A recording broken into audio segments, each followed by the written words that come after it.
TV에서 부자들의 이야기를 들어본 적 있으시죠? 성공한 기업가나 유명 인사가 자신의 재산이나 성과를 자랑하는 모습을 보면 와, 대단하다라며 감탄하게 되는 경우가 많습니다. 그들의 이야기는 우리에게 동기부여가 되기도 하고 때로는 꿈을 꾸게 만들기도 하죠. 그런데 같은 자랑이라도 만약 아주 가까운 친구가 한다면 어떨까요? 예를 들어 이런 상황을 떠올려 보세요. 한 친구가 오랜만에 만난 자리에서 이런 말을 합니다. 요즘 집값이 너무 올라서 우리 집도 몇 억이 올랐어. 이번에 차도 새로 바꿨는데 진짜 최고급 모델로 샀다니까. 처음엔 그래, 잘 됐다라고 웃으며 넘기지만 시간이 지날수록 그 이야기가 계속 이어질수록 마음이 이상해지기 시작합니다. 이야기를 듣는 여러분은요? 그냥 부럽다라고 느껴지시나요? 아니면 굳이 이런 이야기를 나한테 해야 하나 하는 생각이 드시나요?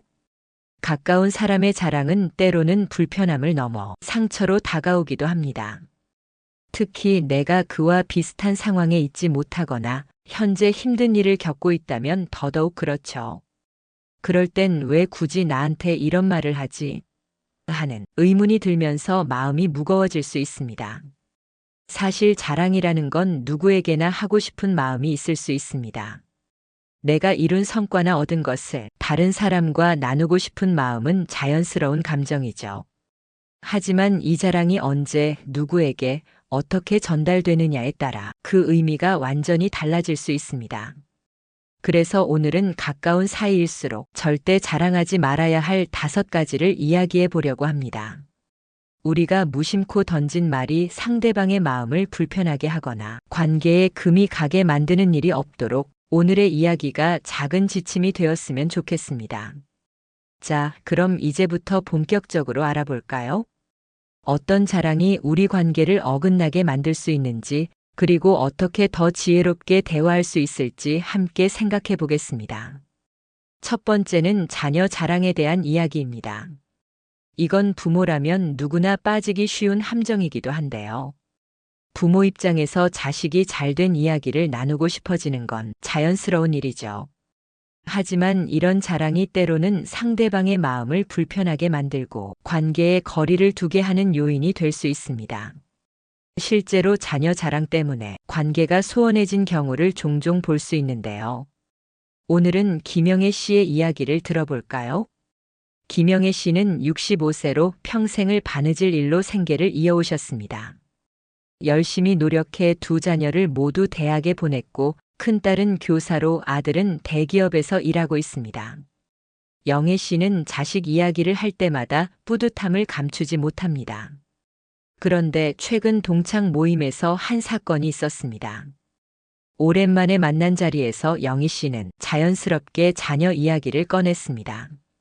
우리 딸이 이번에 승진했어. 이제 학교에서 부장교사가 됐다니까. 그리고 아들은 회사에서 인정받아서 해외 주재원으로 파견 나갔어. 정말 대견하지 뭐야. 그 말을 듣던 친구 정미 씨는 얼굴에 미묘한 표정을 지었습니다. 사실 정미 씨의 자녀는 얼마 전 직장을 그만두고 집에서 쉬고 있는 상황이었거든요.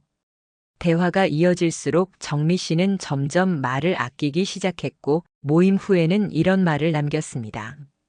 영희는 참 좋은 엄마야. 근데 왜 그 얘기를 들으니까 자꾸 내 마음이 작아지는지 모르겠네. 사실 영애 씨는 그저 자신의 기쁨을 나누고 싶었을 뿐이었습니다. 하지만 이 이야기가 정미 씨에게는 비교 심리를 자극하며 불편함을 주었던 것이죠. 왜 가까운 사이에서의 자랑이 문제일까요? 친밀한 관계일수록 상대방은 내 말을 더 진지하게 받아들이기 마련입니다. 그래서 작은 자랑도 상대방의 상황에 따라 민감하게 느껴질 수 있습니다. 자녀 자랑은 특히 더 그렇습니다. 자녀의 성과는 부모의 자부심과 연결되지만 동시에 상대방에게는 부족함을 상기시키는 계기가 될 수 있기 때문입니다. 그렇다면 이런 상황을 피하려면 어떻게 해야 할까요? 첫째, 상대방의 상황을 살피는 대화법이 필요합니다. 자녀 이야기를 꺼내기 전에 상대방의 근황을 먼저 물어보는 거죠. 요즘은 어떻게 지내? 아이들은 잘 있지? 라는 질문으로 대화를 시작하면 상대방의 이야기를 들어볼 기회가 생깁니다. 둘째, 자녀 자랑을 하고 싶을 때는 자랑의 강도를 줄이는 방법을 써보세요. 예를 들어, 우리 딸이 요즘 많이 바빠졌어. 교직이 참 힘든 것 같더라처럼 성과보다는 현실적인 이야기를 중심으로 대화를 나누면 공감대를 형성하기 쉽습니다. 셋째, 자랑 대신 감사와 겸손을 표현해 보세요. 아이가 이번에 좋은 기회를 얻었는데 주변에서 많이 도와줬어. 정말 감사하게 생각하고 있어 같은 말은 듣는 사람도 부담 없이 받아들일 수 있습니다. 결국 중요한 건 대화의 목적이 단순히 자랑이 아니라 서로의 마음을 나누는 것이라는 점입니다. 특히 가까운 사람일수록 이런 배려가 관계를 더욱 깊고 따뜻하게 만들어줍니다. 세 번째는 자산 규모 자랑입니다. 나이가 들수록 재산은 그 사람의 노력과 삶의 궤적을 보여주는 중요한 지표가 될 수 있습니다. 하지만 재산 규모를 자랑하는 태도는 주변 사람들에게 위화감을 주고 관계에 미묘한 틈을 만들 가능성이 큽니다. 이번에는 75세 박영수 씨와 그의 친구 최병호 씨의 이야기를 통해 살펴보겠습니다. 영수 씨는 오랜 기간 자영업을 하며 경제적으로 안정된 삶을 이뤘습니다. 그는 몇 채의 건물을 소유하고 있고 자녀들에게도 넉넉히 재산을 물려줄 준비를 마쳤습니다. 친구들과의 모임에서도 자산 관리나 투자 이야기가 자주 화제가 되곤 했습니다. 어느 날 모임 자리에서 영수 씨는 이렇게 말했습니다.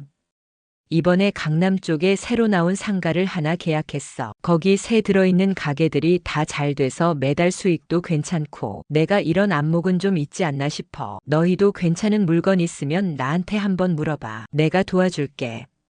병호 씨는 묵묵히 고개를 끄덕였지만 속으로는 복잡한 감정을 느꼈습니다. 병호 씨는 평생 회사 생활을 하며 은퇴 후에도 넉넉하지 않은 연금으로 생활하고 있었기 때문입니다.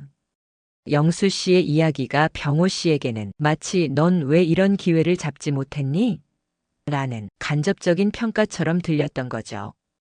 모임이 끝난 후 병호 씨는 집에 돌아가 혼자 중얼거렸습니다. 내가 영수처럼 여유롭지 못한 게 죄는 아닌데 왜 이런 이야기를 들으면 내가 작아지는 기분이 들지? 왜 자산 자랑이 불편할까요? 재산은 누군가에게는 성공의 상징일 수 있지만 또 다른 누군가에게는 부족함을 느끼게 만드는 민감한 주제입니다. 특히 나이가 들수록 경제적 여건의 차이는 사람들 사이에 위화감을 조성할 가능성이 높아집니다. 그렇다면 자산 이야기를 나눌 때 어떤 점을 주의해야 할까요? 첫째, 자랑보다는 겸손함을 강조하세요. 이번에 운 좋게 투자한 곳에서 조금 수익이 났어요. 주변 사람들이 도와줘서 가능했던 일이에요처럼 자신의 성과를 과도하게 부각하지 않는 표현이 좋습니다. 둘째, 상대방의 상황을 헤아려 대화하세요. 재산 이야기가 불가피하다면 요즘 다들 생활비가 많이 드는데 어떻게 관리하고 계세요? 같은 현실적인 이야기를 통해 공감대를 형성할 수 있습니다.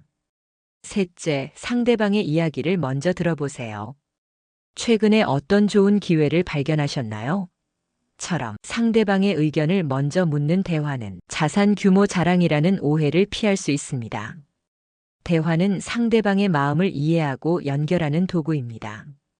자산에 대한 이야기는 서로를 비교하거나 평가하려는 의도로 비칠 수 있기 때문에 겸손과 배려가 무엇보다 중요합니다. 상대방의 처지를 먼저 생각하며 이야기를 풀어간다면 더 따뜻하고 진솔한 관계를 만들 수 있을 것입니다. 네 번째는 취미나 여가 생활 자랑입니다. 나이가 들수록 좋아하는 취미나 여가 활동을 즐기며 삶의 활력을 찾는 건 중요한 일이죠. 하지만 이런 이야기를 자랑처럼 전달하면 듣는 사람에게는 은근한 부담이나 열등감을 줄 수 있습니다. 이번에는 69세 이정우 씨와 그의 친구인 70세 최영길 씨의 사례를 살펴보겠습니다. 정우 씨는 몇 년 전 은퇴한 이후 골프에 빠졌습니다. 매주 골프장을 찾아 운동도 하고 친구들과 교류하며 즐겁게 지내고 있죠. 최근에는 골프 실력이 늘어 동호회에서도 상을 받을 정도로 성취를 이루었습니다. 그는 이 기쁨을 주변에 알리고 싶어 모임 자리에서도 자주 골프 이야기를 꺼냅니다. 이번에 골프 대회에서 1등을 했어. 3개월 동안 연습한 보람이 있더라고. 요즘은 주 2회씩 필드에 나가는데 건강도 좋아지고 사람들도 많이 만나니까 너무 좋다니까. 골프 안 해? 내가 소개해 줄까? 이 이야기를 듣던 영길 씨는 고개를 끄덕이며 웃었지만 속으로는 복잡한 마음이 들었습니다. 영길 씨는 몸이 불편해지고 경제적인 여유도 부족해 여가 활동은커녕 가까운 공원 산책도 힘든 상황이었기 때문입니다. 정우 씨의 말은 자신과는 전혀 다른 세상 이야기를 들려주는 것처럼 느껴졌습니다. 모임이 끝난 후 영길 씨는 이렇게 말했습니다. 정우는 잘 지내고 있는 것 같아 보기 좋긴 한데 그 이야기를 들을 때마다 내가 참 초라해지는 것 같아. 나도 뭔가 즐길 수 있는 취미가 있었으면 좋겠다는 생각이 들어. 왜 취미 자랑이 불편하게 느껴질까요? 취미와 여가 생활은 개인의 경제적, 신체적 여건에 따라 크게 달라질 수 있습니다. 특히 은퇴 후에는 시간적인 여유는 있어도 경제적인 제약이나 건강 문제로 인해 여가를 누릴 수 없는 경우가 많습니다. 이런 상황에서 취미를 자랑처럼 이야기하면 듣는 사람에게 부담과 상실감을 안길 수 있습니다. 그렇다면 취미 이야기를 나눌 때 주의해야 할 점은 무엇일까요? 첫째, 자랑 대신 공유의 관점에서 접근하세요. 예를 들어 골프를 하면서 건강이 좀 좋아졌어요. 그런데 요즘은 걷기나 다른 운동도 재미있을 것 같아서 고민 중이에요. 혹시 좋은 운동 추천해 주실 수 있을까요? 라는 식으로 상대방과 대화를 나눌 수 있습니다. 둘째, 상대방의 관심사나 상황을 먼저 살펴보세요. 만약 상대방이 특별히 좋아하는 활동이 있다면 자신의 취미를 자랑하기보다는 상대방의 이야기를 먼저 들어보는 것이 좋습니다. 셋째, 자신의 즐거움을 이야기할 때는 상대방을 배려하는 태도를 유지하세요.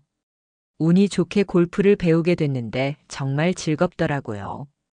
다들 자기만의 즐거움이 중요한 것 같아요 라는 식으로 이야기하면 부드러운 분위기를 유지할 수 있습니다. 대화는 서로의 삶을 존중하고 이해하는 과정입니다. 취미 이야기를 나눌 때는 자신의 즐거움을 강조하기보다는 상대방과 공감대를 형성하는 데 초점을 맞추세요. 이렇게 하면 대화는 더 따뜻하고 긍정적인 방향으로 흐를 수 있습니다.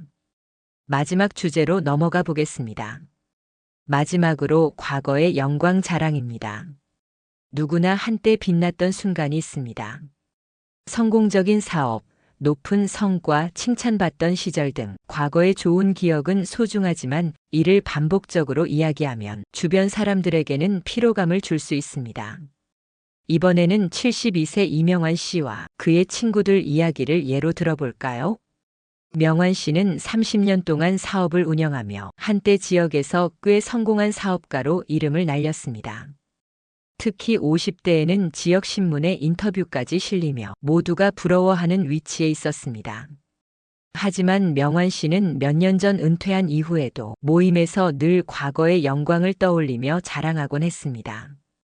내가 그때 얼마나 잘 나갔는지 알아? 그 당시에 우리 사업 규모가 지금 기준으로 치면 몇십억은 됐어. 그때는 거래처 사장들이 날 만나려고 줄을 섰지. 요즘 사람들은 그때처럼 열심히 하지 않으니까 그렇게 성공 못하는 거야.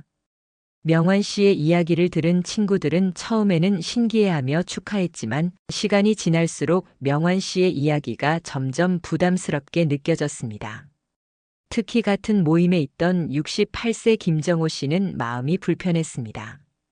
정호 씨는 평생 회사원으로 일하다 은퇴했지만 큰 성과 없이 평범한 삶을 살아왔기 때문입니다. 정호 씨는 모임 후 이렇게 말했습니다. 명환이 형이 예전에 잘 나갔다는 건 참 대단한 일이지. 그런데 그 얘기를 들을 때마다 내가 너무 평범하게 살아온 것 같아 괜히 주눅이 들어. 나도 한때는 나름 열심히 살았는데 뭐가 부족했던 건지 싶어지더라고. 왜 과거의 영광을 자랑하는 말이 불편할까요?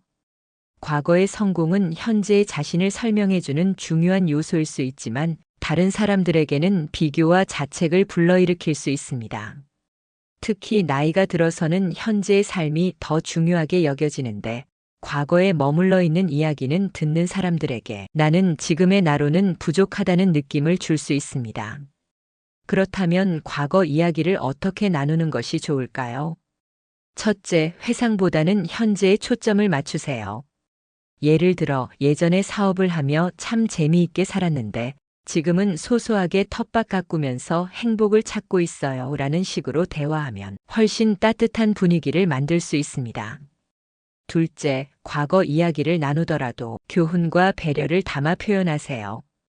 그땐 참 열심히 했는데 지금 생각하면 지나치게 욕심냈던 것 같아. 지금은 마음을 더 편히 가지려고 노력 중이에요. 같은 말은 상대방에게 부담을 주지 않습니다. 셋째, 상대방의 이야기에 공감하며 대화를 이어가세요. 상대방도 과거에 빛나는 순간이 있었을 수 있으니 그럼 당신은 그 시절에 어떤 일 하셨나요? 라고 물으며 이야기를 공유하면 더욱 깊이 있는 대화가 됩니다. 삶은 과거보다 현재가 중요합니다. 과거의 이야기는 자신을 돌아보는 데 의미가 있지만 타인에게는 현재를 살아가는 모습이 더 매력적으로 다가옵니다. 과거를 나누더라도 상대방이 편안함을 느끼고 함께 공감할 수 있는 방향으로 대화를 이어가세요. 오늘은 목에 칼이 들어와도 절대 자랑하지 말아야 할 5가지를 이야기해 보았습니다. 어쩌면 자랑하고 싶은 마음은 누구에게나 있겠지만 진정한 관계는 자랑이 아니라 공감과 배려에서 만들어진다는 걸 잊지 마세요. 영상이 도움이 되셨다면 좋아요와 구독 부탁드리고 여러분은 어떤 이야기를 나누고 싶으신지 댓글로 남겨주세요. 저는 다음에 더 유익한 이야기로 찾아뵙겠습니다. 감사합니다.